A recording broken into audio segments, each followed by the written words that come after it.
बात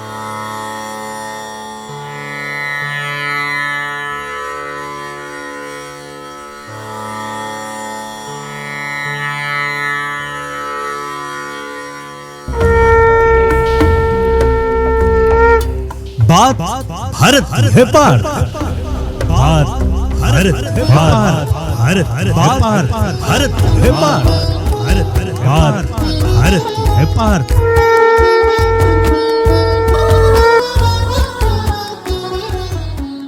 बात भारत की है पार्थ।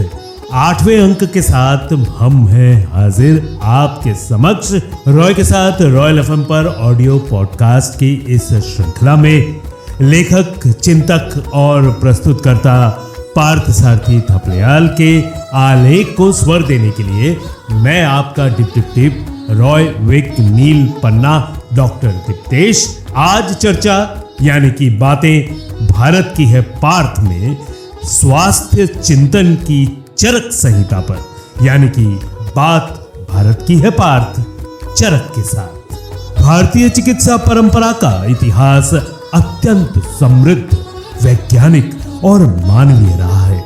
इस परंपरा के महान स्तंभों में ऋषि चरक का नाम अत्यंत सम्मान के साथ लिया जाता है। चरक शब्द का अर्थ है घुमंतु। ये एक ऐसे ऋषि है जो वनस्पतियों और रसायनों के ज्ञान में भटकते ही रहे। उनका ग्रंथ चरक संहिता न केवल आयुर्वेद का आधार ग्रंथ है बल्कि ये इस बात का सशक्त प्रमाण भी है कि प्राचीन भारत का औषधि विज्ञान और रोग निदान कितना व्यापक, सूक्ष्म और उन्नत था। चरक ऋषि का सिद्धांत है धर्मार्थ काम मोक्षाणम आरोग्यमलमुत्तमम, अर्थात धर्म, अर्थ, काम और मोक्ष इन 4 पुरुषार्थों की प्राप्ति के लिए अच्छा स्वास्थ्य सबसे बड़ा आधार है। चरक ने मानव शरीर को समझने के लिए त्रिदोष सिद्धांत प्रस्तुत किया है।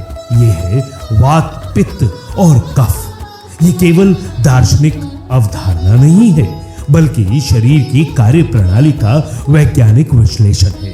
उनके अनुसार प्रत्येक व्यक्ति के शरीर में इन तीनों दोषों का अनुपात अलग अलग होता है, जिससे हर व्यक्ति की शारीरिक संरचना और प्रकृति भिन्न भिन्न होती है। रोग का मूल कारण उन्होंने इन दोषों के असंतुलन को बताया।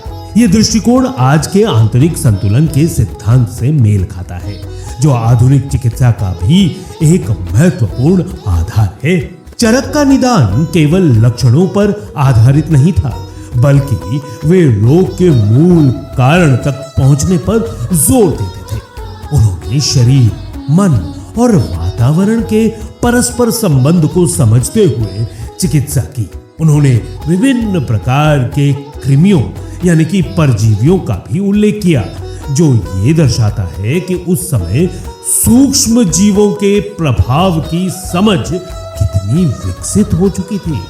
ये तथ्य आधुनिक सूक्ष्म जीव विज्ञान यानी कि माइक्रोबायोलॉजी के प्रारंभिक संकेतों के रूप में देखा जा सकता है।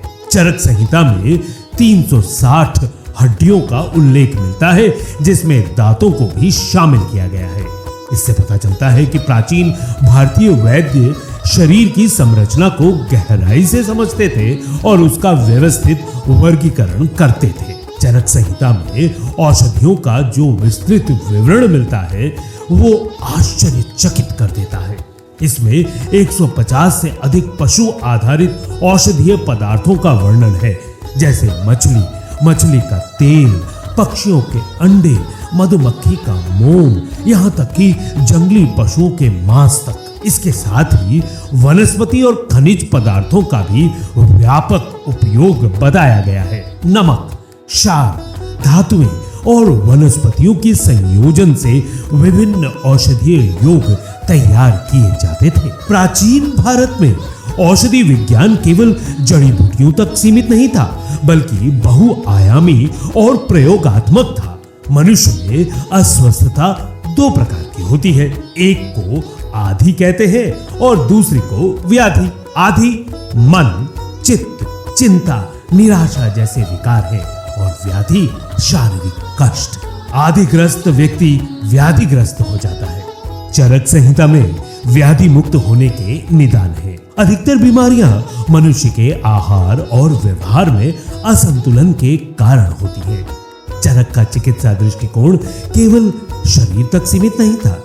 उन्होंने मन, आहार, दिनचर्या और नैतिक आचरण को भी स्वास्थ्य से जोड़ा है। आयुर्वेद में स्वस्थ व्यक्ति के बारे में बताया गया है, समदोषः समाग्निश्च समधातु मलक्रिय प्रसन्नात्मे इंद्रिय मना स्वस्थ इति अभिध्येत।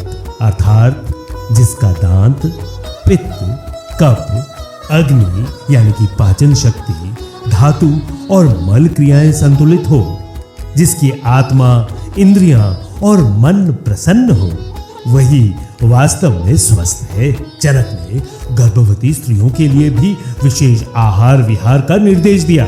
उन्होंने गर्भावस्था के 6ठे महीने में मांस रस यानी कि सूप के सेवन की सलाह दी, जिससे मां और शिशु दोनों को पोषण मिले। उस समय पोषण विज्ञान की भी गहरी समझ थी और मातृ स्वास्थ्य को विशेष महत्व दिया जाता था। चरक संहिता में विषैले कीटों या सांपों के काटने पर ताजा मांस लगाने का उल्लेख मिलता है, जिससे विष के प्रभाव को कम किया जा सके। ये दर्शाता है कि तत्काल उपचार और विष नियंत्रण की विधियां भी विकसित थीं। ये ज्ञान उस समय की व्यवहारिक चिकित्सा का प्रमाण है। आज जब विश्व पुनः प्राकृतिक और समग्र चिकित्सा की ओर लौट रहा है, तब चरक की यह परंपरा न केवल भारत की धरोहर है, बल्कि समस्त मानवता के लिए मार्गदर्शक भी है। सर्वे भवन्तु सुखिनः, सर्वे सन्तु निरामया, सर्वे भद्राणि पश्यन्तु, मां कश्चित् दुःख भाग भवेत्। अब अपने दोस्त को अनुमति दीजिए, अगला अंक लेकर फिर उपस्थित होंगे। तब तक के लिए बात भारत की है पार्थ इस श्रृंखला को यूं ही अपने दोस्तों, रिश्तेदारों और प्रियजनों को पहुंचाते रहिए।